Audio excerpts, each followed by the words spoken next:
Yeah, we're back here. Hey there, everybody, it's HeroicLegend here. As you can see, we've moved up on this floor. We've customized the other two floors. And we've obtained the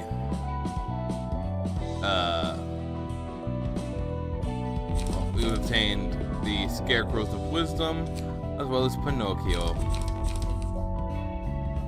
You saw us get Pinocchio. So the Scarecrow, the build that I went through for that, and I'll already briefly explain. I think I'm gonna make this a very educational-ish episode, just in case anyone wants to try to replicate this. In order to kind of juggle things, I went with one massive attacker, and the other two were the blockers. So they'd have a decent amount of speed, and I'd keep extra wisdoms on them, and do my best to not kind of let the enemy get the wisdom, right? Because as I discovered, when you flubbed, they consume a wisdom. So don't let them do that. After that, the fight became relatively easy. If you want my personal recommendation for... if you're stuck on the Scarecrows of Wisdom, grabbing these particular pages, if this is all you have, you're again following at home, I believe that definitely... hold up, I know there's...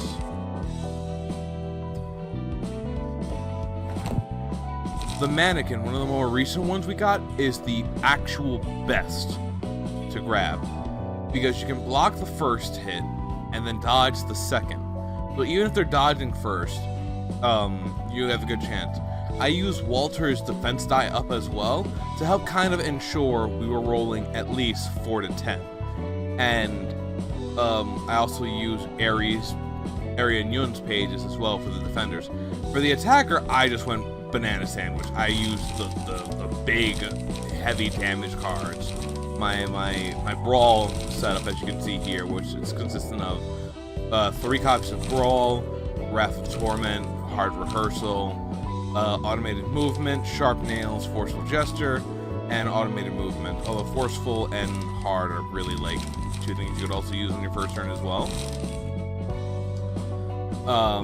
But yeah, both my defenders had at least 3 copies of Mannequin. And I really tried my best to make this like a second die should be dodge to ensure you get the best results. And you also should very much pay attention to what the opponents are doing. If I know for a fact that I've gotten a double, I've met their Harvest Wisdom with Wisdom, or I've met their Wisdom with Wisdom, I guess, is how that went. It was the easiest to get them close to being stunned. And sometimes I would even mess up rotation. I had to do quite a few resets because of that. Because I'd mess up the rotation and then everything would get out of sync. Or the worst was whenever we'd fail our little rotations. But the fight's fairly easy after you understand what you're doing, and after... the fight's easy when you know what to do. No, I guarantee you that statement has more qualifying remarks to it.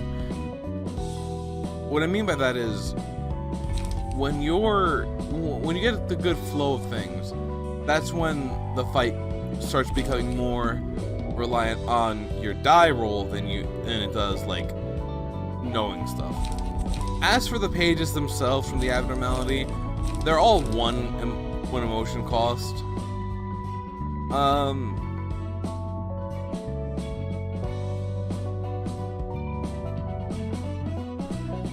I kind of don't mind Rake, which can be used to like start copying stuff on the enemy.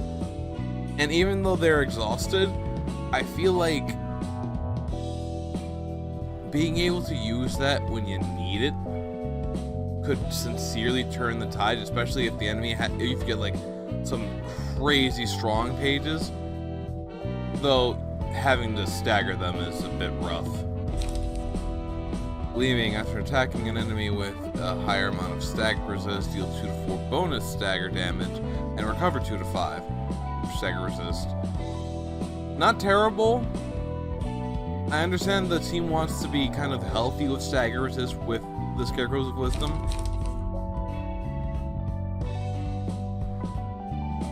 But this is mostly a bit of a discard type dealie, I've noticed.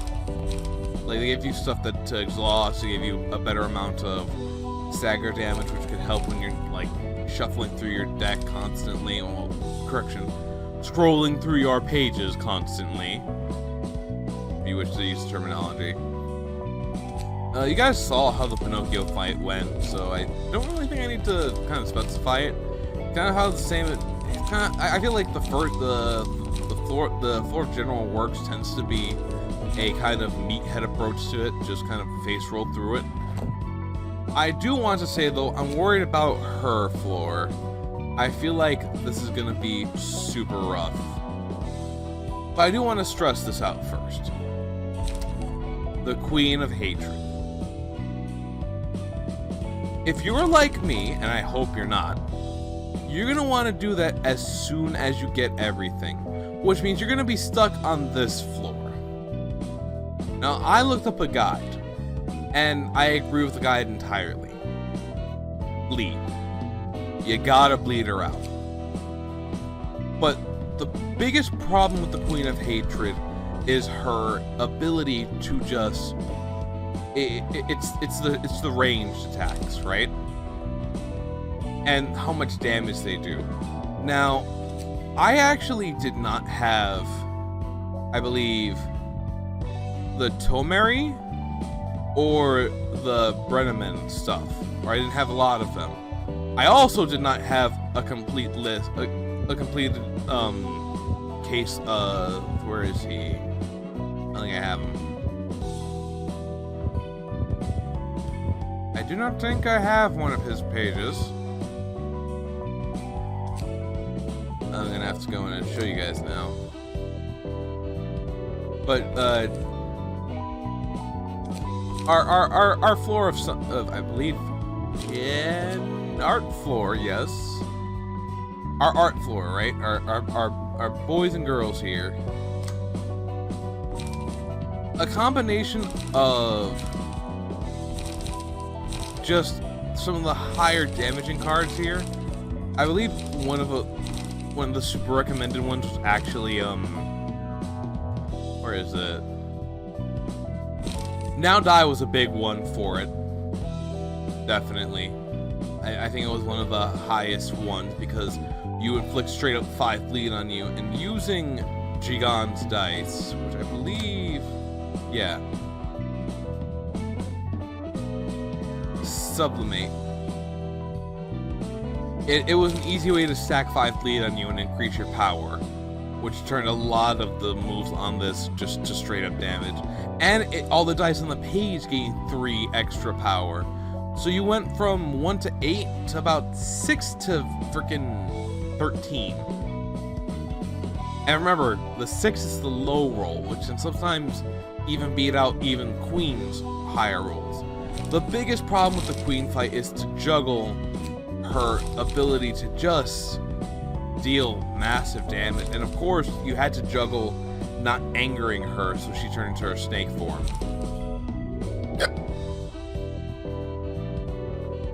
And trying to beat out the mass attack too was fairly rough.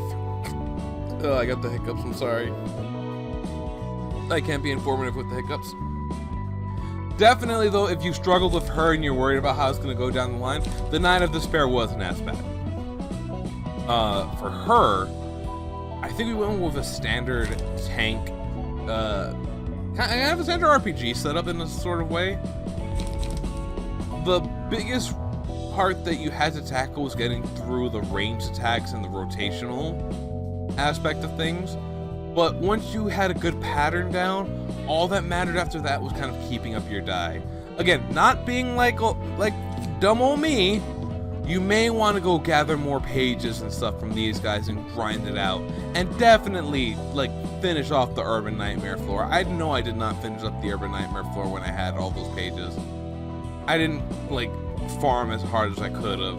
And this one in particular, I should have farmed more, because that second fight gives a free, basically, accessory to anyone who survives it, which I might use for this. Originally we were trying out Ruina, which was another thing I wanted to kind of show off with you guys here. I'll show it off probably in the next video, because it's more of an informative one. I'm fairly tired. It's been a nice long weekend, and I am groggy.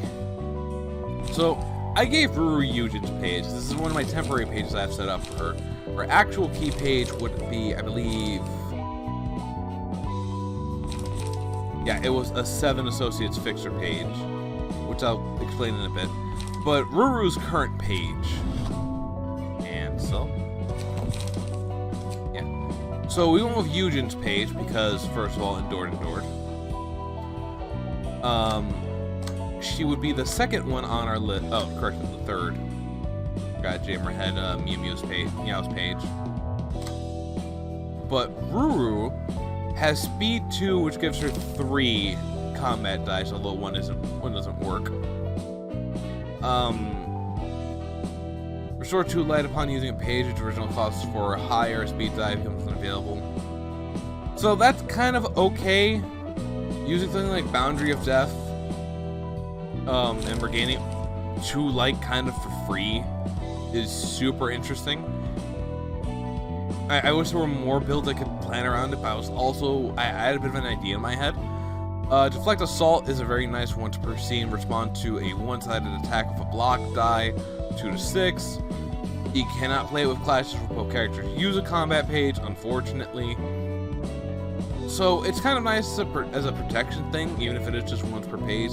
The point is that can seriously save cheeks, especially if you have people using protection cards. Was it protection? I think it was. The one that gives you more to your block die, right? And just, preventing damage, period. The Eye of Death / Enervation is the big, whoa on this. Because all dice gain 4 power and lose 3. So, Boundary of Death, which I will explain in a moment, turns from, it still is 1, because I don't believe you can go below 1, but it has a chance to be 8, if I'm reading that correctly. While this goes from a 2 guarantee, this goes from a 5 to a 2, but an 18 to a, or maybe it just gained 1. Maybe it just gained 1 power and that's how it is. I don't know. The wording's a touch weird. I think it goes, you lose and you gain your max power on the die. Otherwise, they're just gonna put it as friggin' the same as the other one, just +1 power. But it's a permanent +1 power, so I guess they have to word it like that. We have the Extreme Fatigue, which I will be explaining, which is after an ally dies, gain 1 strength and endurance each scene for the rest of the act, stacks up to 2 times. So 2 strength, 2 endurance, definitely not bad, especially if you remember the Deflect Assault. Losing an ally sucks, but Now the Instant Cooking. I had an idea in my head to make this kind of the fill up the health bar idea, right? So upon defeating an enemy, you gain 10% health, max 12, which means if Ruru lays the finishing blow, she goes from her original health, which I think was about an 80, to 92, and so on and so forth, especially if she keeps not getting hit. The idea is she's our finisher person, right? She's the big, because she has also a singular strike, which is when a combat page with 1 non-counter die when she's using a combat page with only 1 dice, she gains 2 power and it yields twice as many emotion points, which almost guarantees that we can start slapping on some really nasty emotional effects onto her. I wouldn't mind using this on different floors. Definitely I could see myself putting it on the art floor where we have Pebble Boy. And I think a good damage one was the literature floor, possibly. I don't quite remember. I have to look through them. I haven't super sat down and decided if I'm going to go through the whole idea of matching everyone's combat page and like key page to the abnormalities. I think it's a good way to get a headache. Even if you write everything down, you're gonna be like, That noise is, by the way, you looking back at your notebook and then, or your like notepad document in the game, and you're just like, my brains. And of course, we also have Hook, just because, you know, I love Hook. Her combat pages consist of Cleanup, obviously, Shocking Blow, Destructive Impact, Extreme Edge, Fletcher. Fletcher's also really negatively fragile. Binding Arms, which I personally have grown to start liking more and more, just because of the fact that it, you know, reduces its own cost, and as well as this page right here is super good against Queen of Hatred's range attacks, because Ruru can just be like, I'm bigger, I'm bigger, I'm bigger, I'm bigger, I'm bigger. And actually, if you had saved that until you had gotten Valentine's page, so, you know, not gotten to fight them right away, which you don't have to do, it still keeps your progress towards them, because it's just about obtaining the books, not necessarily the pages. Heavy Beaks is another very strong one they recommended. Like, these two you can get at the same time when you unlock Queen of Hatred. And then there's Boundary of Death. If I roll max damage, a 1 out of 4 chance, add 45 power to this card. I have done it once. I have the achievement for proof.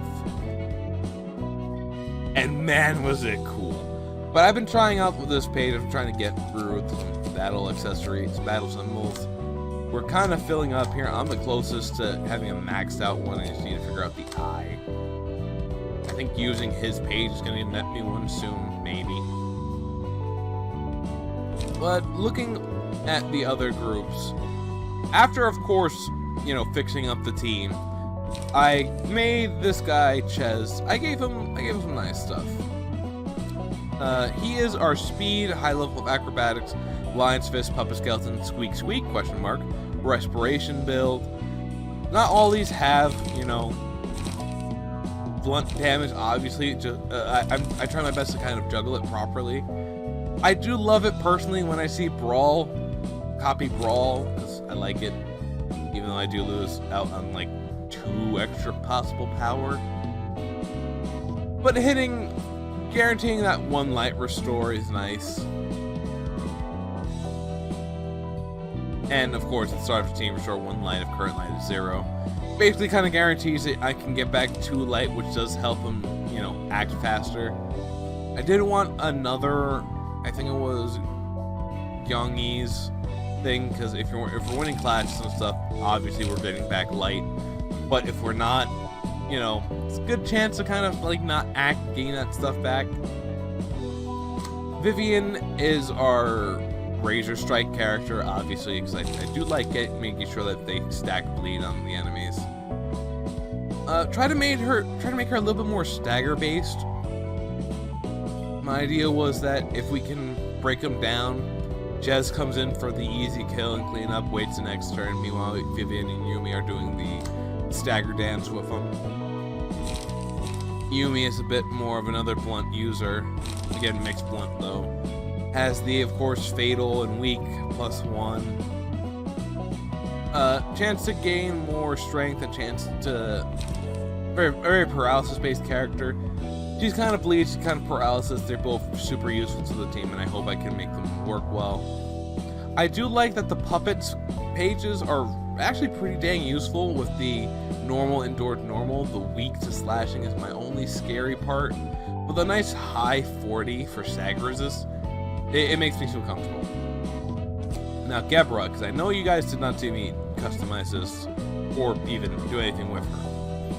I kind of went for another Brawl one, but with You're Too Slow mixed in to kind of better play around if she does win some of the clashes, but not all of them.